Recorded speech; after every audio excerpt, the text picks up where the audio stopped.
એકવાર એક ખેડૂત પોતાના ખેતરમાંથી પાકેલા અનાજના છોડ કાપીને એના પૂડા બનાવતો હોય છે.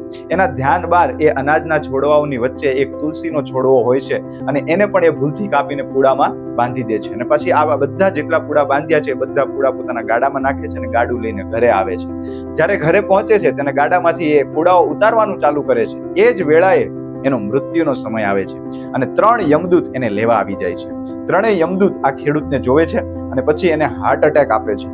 જેવું ખેડૂતને હાર્ટ એટેક આવે છે એટલે એ પડી જાય છે અને એનો હાથ જે છે એક હાથ એક પૂડા ઉપર પડે છે અને એ જ પૂડા ઉપર પડે છે જેમાં તુલસીનો છોડ બંધાયેલો હોય છે. તો એનો હાથ જે છે એ તુલસીના પત્રને સ્પર્શ કરે છે. આ જોઈને 3 યમદૂતમાંથી એકેય યમદૂત એના પ્રાણ લેવા માટે આગળ વધતો નથી અને સમય નીકળી જાય છે. ઘણો બધો સમય નીકળી જાય છે. આ 3 યમદૂત રાહ જોઈ રહ્યા છે કે ક્યારે કોઈ આવે અને આ ખેડૂતનો હાથ હટાવે, પછી અમે એના શરીરમાંથી એની આત્માને કાઢીએ. અને સમય બહુ જ વીતી જાય છે અને બીજી બાજુ યમરાજ એમની રાહ જોઈ રહ્યા હોય છે. જ્યારે ઘણો સમય નીકળી જાય છે ત્યારે યમરાજ પોતે યમદૂતોને શોધતા ત્યાં પહોંચી જાય છે અને એ જોવે છે કે 3 યમદૂત એક બાજુ ઊભા છે અને ખેડૂત પડેલો છે જમીન ઉપર અને એનો હાથ છે ઘાસના પૂડા ઉપર. તો યમરાજ આ 3 યમદૂતને પૂછે છે કે ભાઈ તમે કરો છો શું? જોયા શું કરો છો? આના પ્રાણ કાઢો અને લઈને ચાલો. તો યમદૂતો કહે છે કે યમરાજજી તમે જોઈ નથી રહ્યા?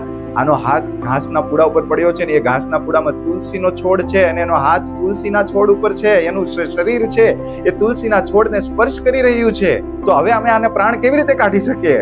તમે જ તો અમને કીધું હતું જ્યારે અમે છેલ્લી વાર અજામિલને લેવા ગયા હતા તે વખતે તમે અમને નહોતું કીધું કે જ્યારે કોઈ વ્યક્તિને લેવા જઈએ ને જો એના મૃત્યુ સમયે એ ભગવાનનું નામ જપ કરે છે કે પછી એના માથા ઉપર તિલક છે કાં તો પછી એનું શરીર જે છે તુલસીને સ્પર્શ કરે છે, તો એવા વ્યક્તિ પર આપણો કોઈ અધિકાર છે નહીં. તો પછી આ માણસને અત્યારે આપણે કઈ રીતે લઈ જઈ શકીએ?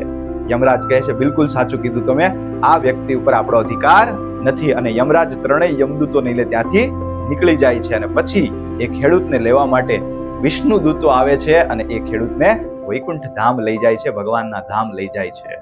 તો આ છે તુલસીનું મહત્વ. પુરાણોની અંદર કીધું છે કે તુલસી શબ્દ બોલવાથી, તુલસી ગળા પર પહેરવાથી, તુલસીના માત્ર દર્શન કરવાથી કે તુલસીનું માત્ર સ્મરણ કરવાથી પણ વ્યક્તિ શુદ્ધ થઈ જાય છે અને એના કરોડો જન્મોના પાપ ધોવાઈ જાય છે. અને કરોડો જન્મોના એના પાપ ધોવાઈ જાય છે અને એના હૃદયની અંદર ભક્તિ જાગી જાય છે. હરે કૃષ્ણ.